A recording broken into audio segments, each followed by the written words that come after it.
Ration card வைத்திருக்கும் அனைத்து நபர்களுக்கும் சற்று முன் வெளியான முக்கிய அறிவிப்பு. ரேஷன் கார்டுக்கு ரூபாய் 2500 அப்படின்ற மாதிரி சொல்லியிருக்காங்க. ரேஷன் அட்டைக்கு 2500 ரூபாய் உதவித்தொகை புதிய மாற்றம் அப்படின்றது வந்திருக்கு. ஸோ இதை பற்றி தான் இந்த வீடியோவில் டீட்டெயில்டாக தெளிவாக நம்ம பார்க்க போகிறோம். ஸோ வீடியோவை கடைசி வரைக்கும் முழுமையாக பாருங்கள். அப்போ தான் என்ன சொல்கிறோம் அப்படிங்கிறது உங்களுக்கு தெளிவாக புரியும். நீங்கள் இப்போ தான் டிடி தமிழ் அப்டேட்ஸ் சேனலை முதல் முறையாக பார்க்குறீங்க அப்படின்னா சப்ஸ்கிரைப் பண்ணாதவங்க இப்போவே சப்ஸ்கிரைப் பண்ணிக்கோங்க. அண்ட் கூடவே பக்கத்தில் வர பெல் ஐக்கோனையும் கிளிக் பண்ணி ஆல் அப்படிங்கிற ஆப்ஷனை செலக்ட் பண்ணி வச்சுக்கோங்க. ஸோ அப்போ தான் நம்ம அடுத்தடுத்து போடக்கூடிய அனைத்து புதிய தகவல்களும் உங்களுடைய மொபைலுக்கு உடனே நோட்டிஃபிகேஷனாக வந்து சேரும். அண்ட் வீடியோக்குள்ளே போகிறதுக்கு முன்னாடி இந்த வீடியோ உங்களுக்கு பிடிச்சிருக்கு அப்படின்னா லைக் பட்டனை கிளிக் பண்ணி லைக் பண்ணிக்கோங்க. தமிழகம் முழுவதும் ரேஷன் அட்டைதாரர்களுக்கு மிக மிக முக்கியமான மகிழ்ச்சி அறிவிப்புகள் வெளியாகி உள்ளது. ஆமாங்க, தமிழ்நாடு முழுக்க ரேஷன் கார்டு வச்சிருக்கவங்களுக்கு, அதுவும் குறிப்பா நம்ம வீட்டு பெண்களுக்கு ஒரு சூப்பர் குட் நியூஸ் வெளியாகி இருக்கு. மகளிர் உரிமை தொகை பத்தி ஒரு முக்கியமான அப்டேட் வந்திருக்கு. அதை பத்தி தான் இந்த வீடியோல தெளிவா நம்ம பார்க்க போறோம். மகளிர் உரிமை தொகை திட்டம் பத்தி ஒரு அதிரடி அறிவிப்பு வந்திருக்கு. இந்த ஸ்கீம் எப்போ ஸ்டார்ட் ஆகும், யார் யாருக்கெல்லாம் காசு கிடைக்கும் அப்படின்னு அமைச்சர் ரமேஷ் தெளிவா சொல்லியிருக்காரு. அமைச்சர் ரமேஷ் என்ன சொல்லியிருக்காரு அப்படின்றத இப்ப நம்ம பார்த்துடலாம்.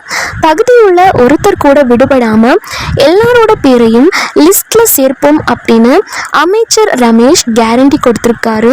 அவர் என்ன சொல்றாரு அப்படின்னா, குடும்ப தலைவிகளுக்கு மாசம் 2500 ரூபாய் உதவித்தொகை கொடுப்போம் என்பது தமிழக வெற்றி கழகத்தோட முக்கியமான தேர்தல் வாக்குறுதி. இதுவரைக்கும் வேற ஏதாவது ஸ்கீம்ல காசு வாங்கினவங்களா இருந்தாலும் சரி, இல்ல இதுவரைக்கும் காசே வாங்காத புது ஆளா இருந்தாலும் சரி, இந்த ஸ்கீம் ஆரம்பிக்கும் போது தகுதி இருக்க எல்லாரையும் விடுபடாம சேர்த்துடுவோம் அப்படின்னு அமைச்சர் ரமேஷ் ஸ்ட்ராங்கா சொல்லியிருக்காரு. அடுத்ததா நம்ம தமிழ்நாட்டுல லட்சக்கணக்கான மக்களுக்கு கவர்மெண்ட் ஸ்கீம்ஸ் கிடைக்கணும் அப்படின்னா அதுக்கு மெயின் அச்சாணியே இந்த ரேஷன் கார்டு தான். மகளிர் உரிமை தொகை, பொங்கல் பரிசு, அப்புறம் ஃப்ரீ அரிசி, இலவச அரிசி, கம்மி விலை பொருட்கள் அப்படின்னு எது வேணும்னாலும் ரேஷன் கார்டு பக்கா அப்டேட்டா இருக்கணும். அட்ரஸ், ஃபோன் நம்பர் இதெல்லாம் கரெக்டா இருந்தாதான் கவர்மெண்ட் காசு தடையே இல்லாம நம்ம கைக்கு வரும். அதுக்காகவே மாசம் மாசம் ரேஷன் கார்டு குறை தீர்ப்பு முகாம் நடத்துறாங்க. அந்த வகையில இந்த ஜூலை மாசத்துக்கான கேம்ப் ஜூலை 11ஆம் தேதி நடக்க போகுது. டைமிங் பாத்தீங்கன்னா காலையில 10 மணில இருந்து மத்தியானம் 1 மணி வரைக்கும் நடக்க இருக்கு. இலவச அரிசி தொடர்ந்து வரணும் அப்படின்னா KYC அப்டேட் பண்றது ரொம்ப முக்கியம். இந்த கேம்புக்கு போனா ஒரே நாள்ல வேலை முடிஞ்சிரும். புது கார்டுக்கு அப்ளை பண்றது, பேர் சேர்க்கறது இல்ல நீக்கிறது, அட்ரஸ் மாத்துறது, ஃபோன் நம்பர் அப்டேட் பண்றதுன்னு எல்லா பஞ்சாயத்தையும் இங்கேயே முடிச்சுக்கலாம். நீங்க உங்க ஏரியா வட்ட ஆபீஸ்க்கு போனா போதும். அது மட்டும் இல்லாம ரேஷன் கடைக்கு நேர்ல போக முடியாத மாற்றுத்திறனாளிகளுக்கு அவங்க சார்பா வேற ஆள் போய் பொருள் வாங்குறதுக்கான அங்கீகார சான்றிதழும் இந்த கேம்ப்ல தராங்களாம். கடைசி விஷயம் என்ன அப்படின்னா, தமிழ்நாட்டில் புது ரேஷன் கார்டு அச்சிடுற வேலை பயங்கர ஸ்பீடா நடந்துட்டு இருக்கு.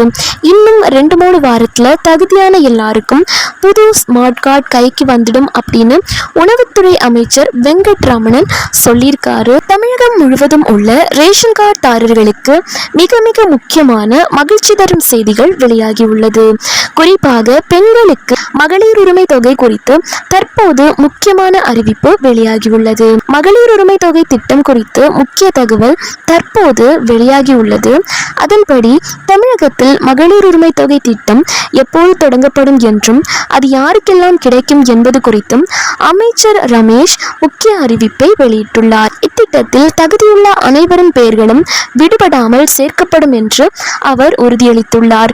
இது குறித்து அவர் கூறுகையில், குடும்ப தலைவிகளுக்கு மாதம் தோறும் ரூபாய் 2500 உதவித்தொகை வழங்கப்படும் என்பது தமிழக வெற்றி கழகத்தின் முக்கிய தேர்தல் வாக்குறுதியாகும்.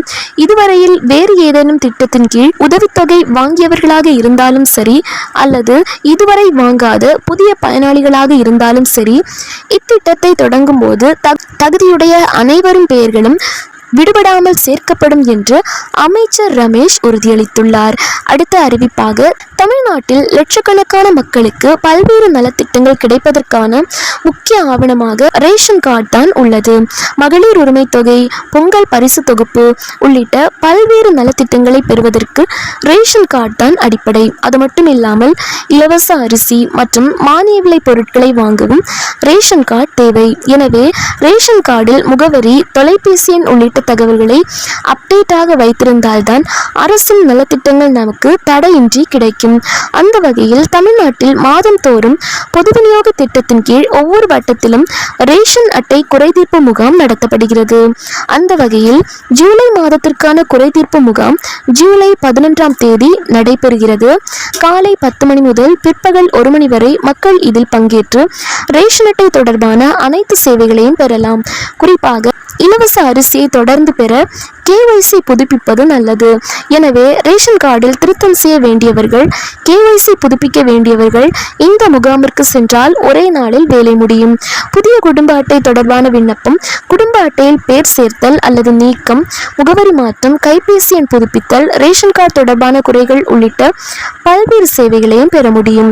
பொதுமக்கள் தங்கள் பகுதிக்கு உட்பட்ட வட்ட அலுவலகங்களுக்கு சென்று இந்த முகாமில் பங்கேற்கலாம். ரேஷன் கடைக்கு நேரடியாக சென்று பொருள் பெற முடியாத மாற்றுத்திறனாளி நபர்களுக்கான அங்கீகார சான்று இந்த குறைதீர்ப்பு முகாமில் வழங்கப்படும் என அறிவிக்கப்பட்டுள்ளது.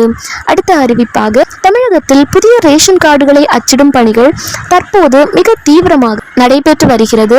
அடுத்த 2 அல்லது 3 வாரங்களில் தகுதியான விண்ணப்பதாரர்களுக்கு புதிய குடும்ப அட்டைகள் வழங்கப்படும் என்று தமிழக உணவுத்துறை அமைச்சர் வெங்கட்ரமணன் தெரிவித்துள்ளார்.